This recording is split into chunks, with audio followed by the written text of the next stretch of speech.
नमस्कार मित्रों, पीसीए हिंदी ज्ञान में आपका हार्दिक अभिनंदन और बहुत बहुत स्वागत है। मित्रों, आप लोगों के लिए हम अपने YouTube चैनल पीसीए हिंदी ज्ञान पर अपने संविधान की बहुत ही बेहतरीन क्लासें डाल रहे हैं, जो आप लोगों के भविष्य बनाने के लिए बहुत ही फायदेमंद या उपयोगी साबित होने वाली हैं। तो मित्रों, अपने इस वीडियो को लास्ट तक देखना, आपको बहुत कुछ मिलने वाला है, ये हमारा वादा है।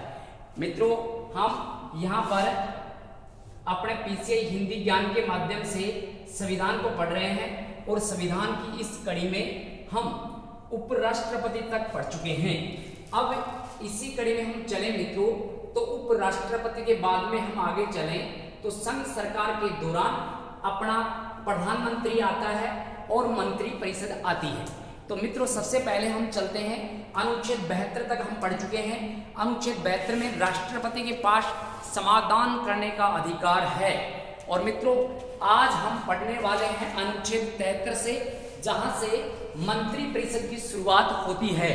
और मित्रों, मंत्री परिषद एक तरह से पूरी मंजिल का मेहराब होता है और वो हम पढ़ने वाले हैं। तो मित्रों, आपके सामने लिखा हुआ है, ध्यान से हम पढ़ेंगे इसको। बहुत ही बेहतरीन वीडियो आप लोगों के लिए रहने वाला है और चैनल को आप मित्रों ज़्यादा से ज़्यादा शेयर करना, अगर आपको अच्छा लगे तो। और अच्छा नहीं लगे तो हम ये नहीं कहेंगे कि शेयर करना है, आपके ऊपर डिपेंड है। देखते हैं आपको क्या मिलता है।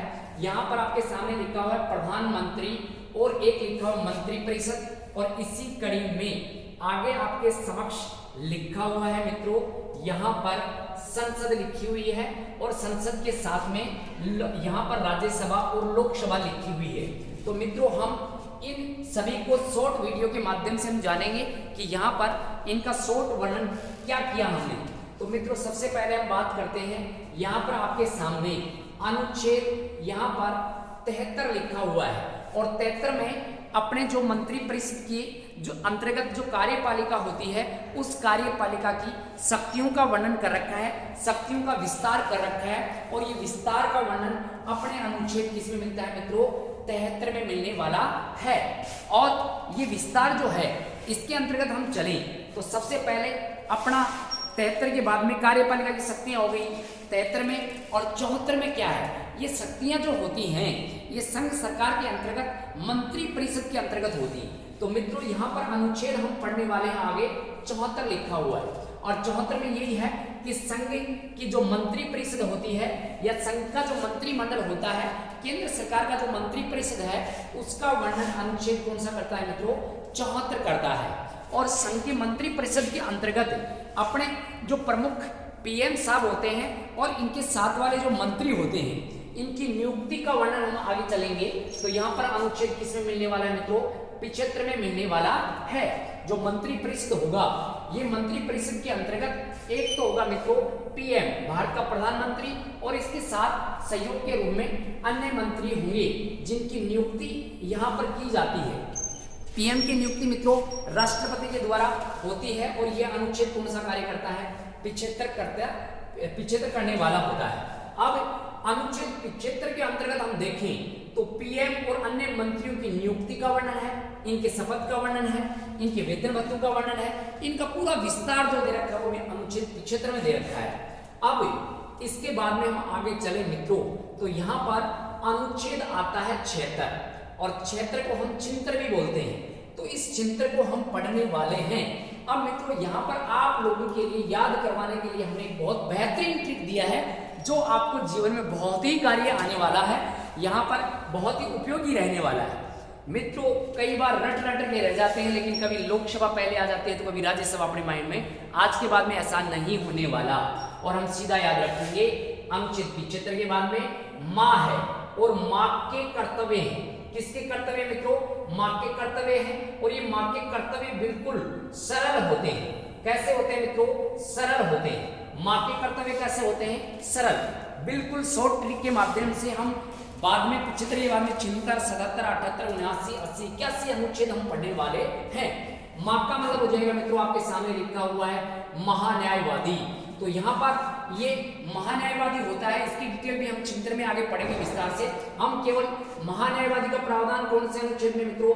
चिंतन में रहने वाला है। और माँ के का मतलब यहाँ पर मित्रों कार्य है।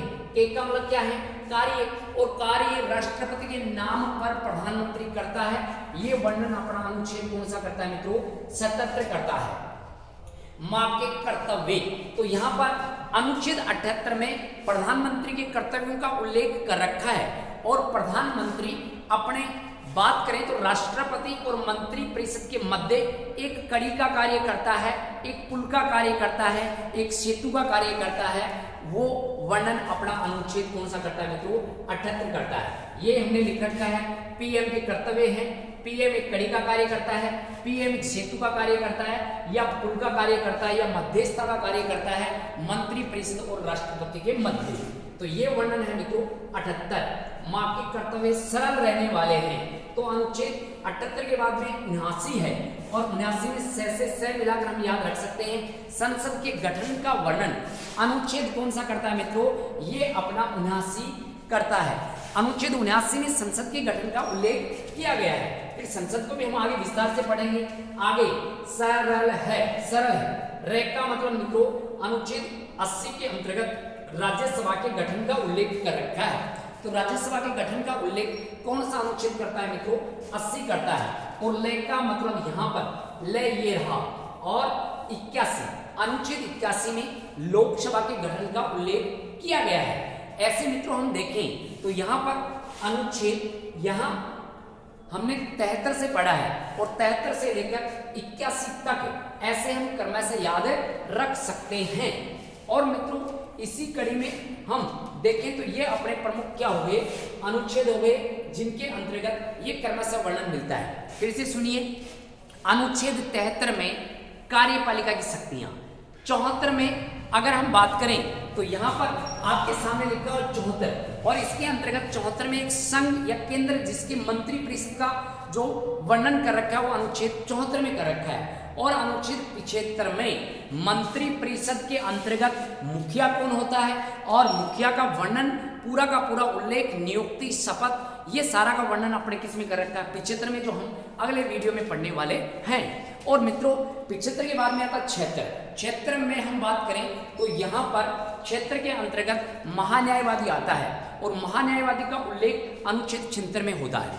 फिर आता है अनुच्छेद 77 और 77 के अंतर्गत ये जो पीएम के कार्य हैं, पीएम के कार्य मतलब कार्यपालिका के जो भी कार्य होंगे वो पीएम करेगा राष्ट्रपति के नाम पर, ये 77 कहता है। और 78 ये राष्ट्रपति और मंत्री परिषद के मध्य योजक कड़ी का कार्य कौन करता है मित्रों? तो प्रधानमंत्री करता है। प्रधानमंत्री के कर्तव्यों का वर्णन कर रखा है 78 में। ये सेतु, ये पुल का कार्य करता है। ये हो गया सेतु 78। आप इसको ऐसे ध्यान रखो 78 कड़ी। कितनी कड़ी मित्रों? 78 कड़ी। तो 78 कड़ी ऐसे याद हो। कितने कड़ी है? 78 कड़ी है। इसके बाद में हम आगे चले तो सरल, माँ के कर्तव्य सरल। से का मतलब संसद के गठन का उल्लेख कौन से में है? 79 में। और राज्यसभा के गठन का वर्णन कौन से में है? 80 में। और लोकसभा के गठन का वर्णन कौन से में है? 81 में है। तो ऐसे मित्रों आपको बहुत ही बेहतरीन तरीके से समझाने की कोशिश की है अनुच्छेद 73 से लेकर 81 तक। मित्रों 73 से लेकर 81 तक अनुच्छेद आपको कैसे लगे आप कमेंट करके जरूर बताएं। अगर आपको यहाँ पर थोड़ा सा भी हुआ कि वास्तव में हमें याद हुआ है तो मित्रों चैनल को आप शेयर कीजिए, ज़्यादा से ज़्यादा लोगों तक पहुँचाइए, जिससे आपके साथ साथ अन्य लोगों को भी फायदा मिल सके और अपने जीवन में ये वीडियो उपयोगी साबित हो। ठीक है मित्रों, धन्यवाद। जय हिंद, जय भारत।